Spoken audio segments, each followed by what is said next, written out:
K രതീഷിനെ സ്വാഗത പ്രസംഗത്തിനായി ക്ഷണിക്കുന്നു. Hello, നമസ്കാരം. ബഹുമാന്യനായ അധ്യക്ഷനും സംഘടനയുടെ സംസ്ഥാന പ്രസിഡന്റുമായ ശ്രീ ലക്ഷ്മണൻ ഈ അവാർഡ് ചടങ്ങിനെത്തിയ തിരുവനന്തപുരത്തിൻ്റെ ഡെപ്യൂട്ടി മേയർ ശ്രീ ആശാനാഥ്, വേദിയിലും സദസ്സിനുമുള്ള ആദ്യമായ വ്യക്തികൾ, 2024 രജിസ്റ്റർ ചെയ്ത പ്രവർത്തിക്കുന്ന ആചാര്യ ഫിലിം സൊസൈറ്റിയുടെ പ്രഥമ ആചാര്യ പുരസ്കാരവും നൽകുന്ന ഈ വേദിയിലേക്ക് എല്ലാ നല്ലവരായ വ്യക്തികളെയും സ്വാഗതം ചെയ്യുന്നു എൻ്റെ കടമയാണ്. ആദ്യമായി ഈ വേദിയിലേക്ക് സ്വാഗതം ചെയ്യുന്നത് തിരുവനന്തപുരം നഗരസഭാ ഡെപ്യൂട്ടി മേയർ ശ്രീമതി ആശാനാഥിനെയാണ്. പുതിയ ചുമതലയേറ്റലും വിവിധ ഔദ്യോഗിക കൃത്യനിർവഹണത്തിലും തിരക്കുകളിലും നമ്മുടെ സംഘടനാ പ്രവർത്തനങ്ങൾക്ക് ചെലവഴിക്കാൻ സമയം കണ്ടെത്തുകയും പുരസ്കാര സമർപ്പണം നടത്താമെന്നെത്തിച്ച ഡെപ്യൂട്ടി മേയർ ഈ ചടങ്ങിലേക്ക് വിനയമായ പുരസ്കാരം സ്വാഗതം ചെയ്യുന്നു. അടുത്തതായി സ്വാഗതം ആശംസിക്കുന്നത് ഈ ചടങ്ങിൽ മുഖ്യാതിഥിയെത്തിയ ശ്രീ കൊല്ലം തുളസി സാറിനെയാണ്. മുഖ്യാതിഥി എന്നതിലുപരി ചലച്ചിത്ര സീരിയൽ അഭിനയ രംഗത്ത് ഈ തലമുറയിലെ പ്രവർത്തകരെ പ്രോത്സാഹിപ്പിക്കുന്നതിനും ഒരു കാരണവർ കൂടിയാണ് ശ്രീ കൊല്ലം പ്രസാദ്. അദ്ദേഹത്തെ സ്നേഹതരപൂർവ്വം ഈ ചടങ്ങിലേക്ക് സ്വാഗതം ചെയ്തു. സംഘടനയുടെ തുടക്കകാലം മുതൽ ഉപദേശവും മാർഗദർശനങ്ങളും നൽകിയ മാർഗദർശിയാണ് അമ്മയുടെ വൈസ് പ്രസിഡന്റ് കൂടിയ ശ്രീ ജയൻ ചേർത്തല. അദ്ദേഹം ഏതാനും നിമിഷങ്ങളോട് എത്തുമെന്നാണ് പറഞ്ഞിട്ടുള്ളത്. അദ്ദേഹത്തെ അതിയായ സ്നേഹത്തോടെ സ്വാഗതം ചെയ്യുന്നു. അടുത്തതായി നമ്മുടെ സംഘടനയുടെ ഓരോ പ്രവർത്തകരെയും നേരിട്ട് അറിയുന്ന സിനിമാ സീരിയൽ കലാകാരി കൂടിയ ശ്രീമതി ലതാ നമ്പൂതിരിയാണ് ചടങ്ങിലേക്ക് സ്വാഗതം ചെയ്യുന്നത്. തിരുപ്പുഴക്കടയിലും സംഘടനയുടെ വേദിയിലേക്ക് എത്തിച്ചേർന്ന ശ്രീമതി ശ്രീധര നമ്പൂതിരി സ്നേഹവും ചടങ്ങിലേക്ക് സ്വാഗതം ചെയ്യുന്നു. അടുത്തതായി സ്വാഗതം ചെയ്യേണ്ടത് നമുക്കൊപ്പം എത്തിച്ചേർന്ന വിശിഷ്ടാതിഥി സിനിമാ സംവിധാനമായ ശ്രീ രതീഷ് നെടുമങ്ങാടിനെയാണ്. തിരുക്കടയിലും പുതുതലമുറയിലെ കലാപ്രവർത്തനങ്ങൾക്ക് പ്രചോദനം നൽകുന്ന അപൂർവ വ്യക്തിത്തെ വിശിഷ്ടതയായി ലഭിച്ചത് നമ്മുടെ സംഘടനയുടെ ഭാഗ്യമാണ്. അദ്ദേഹത്തെ ഈ വേദിയിലേക്ക് ആദരപൂർവ്വം സ്വാഗതം ചെയ്യുന്നു.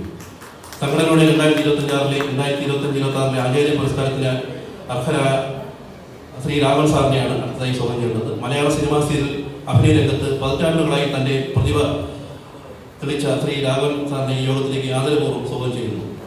സംഘടനയുടെ പ്രഥമ ആചാര്യ രത്ന പുരസ്കാരം വാങ്ങാനെത്തിയ എല്ലാവരെയും ഈ വേദിയിലേക്ക് സഹർഷം സ്വാഗതം ചെയ്യുന്നു. അധ്യക്ഷ പ്രസംഗത്തിനായി ആചാര്യ ഫിലിം സൊസൈറ്റിയുടെ പ്രസിഡന്റ് ശ്രീ ലക്ഷ്മണനെ ക്ഷണിക്കുന്നു.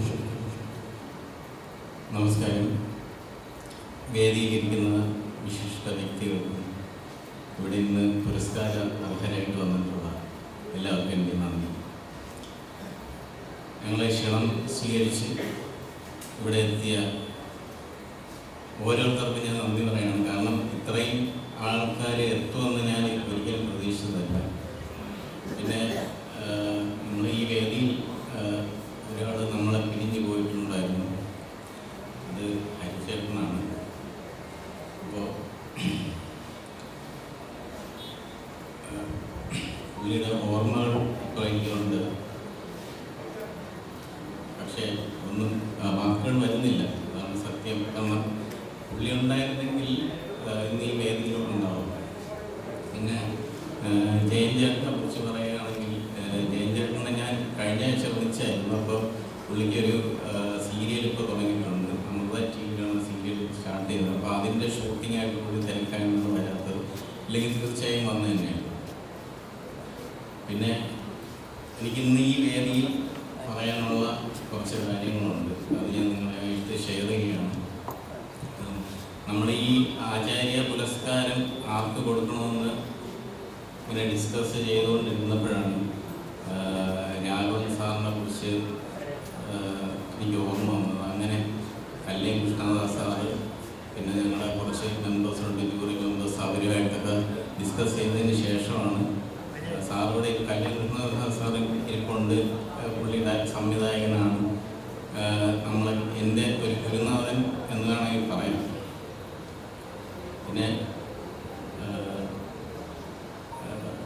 ഈ ഒരു വേദിയിൽ ഈ ഒരു ആചാര്യ പുരസ്കാരം, അതായത് ആചാര്യ പുരസ്കാരം നമ്മൾ കൊടുക്കുന്നത് സിനിമാ മേഖലയിൽ വർഷങ്ങളോളം തങ്ങളുടെ ജീവിതം ഒഴിഞ്ഞു വെച്ച വ്യക്തി. അതാണ് എനിക്കറിയാം. ഞാൻ സാറിൻ്റെ കുറേ സിനിമകൾ കണ്ടിട്ടുണ്ട്. അപ്പോൾ എല്ലാവർക്കും ഓർമ്മയുള്ള ഒരുപാട് സിനിമകളുണ്ട്. സാറ് നല്ല വേഷങ്ങൾ ചെയ്തു. നസീർ സാറിൻ്റെ കൂടെയും മധു സാറിൻ്റെ കൂടെയൊക്കെ. അപ്പോൾ അതൊക്കെ കണ്ടു വളർന്ന ആളാണ് ഞാൻ. പിന്നെ എന്നെ രീതിയിലുള്ള ഒരു ചെറിയൊരു പ്രോത്സാഹനം മാത്രമാണ് ഇപ്പോൾ ഇതുള്ളത്.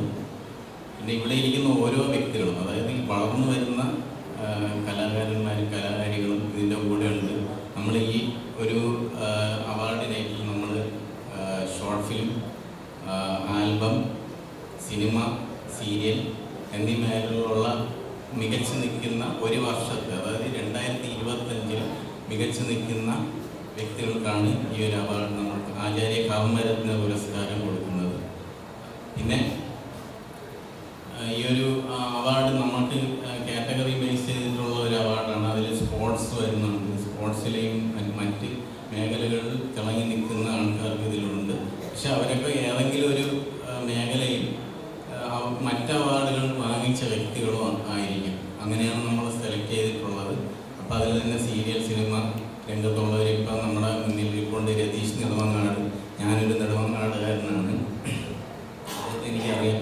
ഞാനൊക്കെ വിളിച്ചപ്പോൾ പുള്ളി ബിസി ആയിരുന്നു, ഫോൺ എടുത്തില്ല ആ സമയത്ത്. കാരണം ഇപ്പം തനിനിറം എന്ന് പറഞ്ഞ ഒരു മൂവി, അതിൻ്റെ പ്രൊമോഷനും കാര്യങ്ങളായിട്ട് പുള്ളി ബിസിയാണ്. എന്നാലും ഈ വേദിയിൽ നമ്മളോടൊപ്പം കൂടാൻ വന്നതിന് വളരെ നന്ദിയുണ്ട്. പിന്നെ ആചാര്യ ഫിലിം സൊസൈറ്റിയെ കുറിച്ച് പറയുമ്പോൾ, നമ്മൾ ആചാര്യ ഫിലിം സൊസൈറ്റി എന്താണെന്നുള്ളത് നിങ്ങൾ നോട്ടീസ് വായിച്ചിട്ടുണ്ടെങ്കിൽ നിങ്ങൾക്ക് മനസ്സിലാവും. ഞാൻ എന്നാലും പറയാം. അതായത്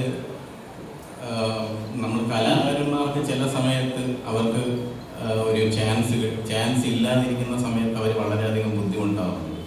അല്ലെങ്കിൽ അവരുടെ കുട്ടികളുടെ വിദ്യാഭ്യാസം, അല്ലെങ്കിൽ അവരുടെ കുടുംബത്തിൻ്റെ ഒരു നേരത്തെ ആഹാരം, അപ്പം ഇങ്ങനെയൊക്കെ ഉള്ള കാര്യത്തിൽ മറ്റ് പല ചാരിറ്റികളുണ്ട്. പക്ഷേ നമ്മുടെ ഒരു ചാരിറ്റി കലാകാരന്മാരെയും മറ്റുള്ളവരെയും ഫോക്കസ് ചെയ്തുകൊണ്ടുള്ള ചാരിറ്റിയാണ്. അപ്പോൾ അതിനിടയ്ക്ക് നമ്മൾ ഈ പ്രോത്സാഹനമായിട്ട് എല്ലാ കലാകാരന്മാർക്കും ഓരോ അവാർഡുകൾ കൊടുക്കുക എന്നുള്ള ഒരു ലക്ഷ്യത്തോടുകൂടി പ്രോത്സാഹനമാണ് ശരിക്കും പറഞ്ഞാൽ. പിന്നെ അറിയാം, നമ്മുടെ സീരിയൽ ആർട്ടിസ്റ്റ്, ഞാൻ പുള്ളിയെ കാണാറുണ്ട്. സി കേരളം എന്ന സീരിയലിൽ മികച്ച പ്രകടനമാണ്. എത്ര 10 വർഷമായല്ലേ സീരിയൽ മേഖലയിൽ? 5 വർഷം. ഓക്കെ, 5 വർഷമായി സീരിയലിൽ ഞാൻ പുള്ളിയുടെ അഭിനയമൊക്കെ കണ്ടിട്ടുണ്ട്. അപ്പോൾ അങ്ങനെ നമ്മൾ പെട്ടെന്ന് ചൂസബിളായിട്ട് പുള്ളിയെ തീരുമാനിച്ചതാണ് ഈ വർഷം ബെസ്റ്റ്, അതായത് സീരിയലിൽ മികച്ച പ്രകടനം കാഴ്ചവെച്ച ഒരാൾക്ക് അവാർഡ് കൊടുക്കണമെന്ന് അങ്ങനെ തീരുമാനിച്ചാണ് അദ്ദേഹത്തെ. അപ്പോൾ അദ്ദേഹത്തെ സ്വാഗതം ചെയ്യണം. പിന്നെ ആചാര്യ ഫിലിം സൊസൈറ്റി നമ്മളിപ്പോൾ ജസ്റ്റ് സ്റ്റാർട്ട് ചെയ്തിട്ട് ഇപ്പോൾ വലിയ ദിവസങ്ങളൊന്നും ആയിട്ടില്ല. ഏകദേശം 1.5 വർഷത്തിനകത്തേ ആവുന്നുള്ളൂ.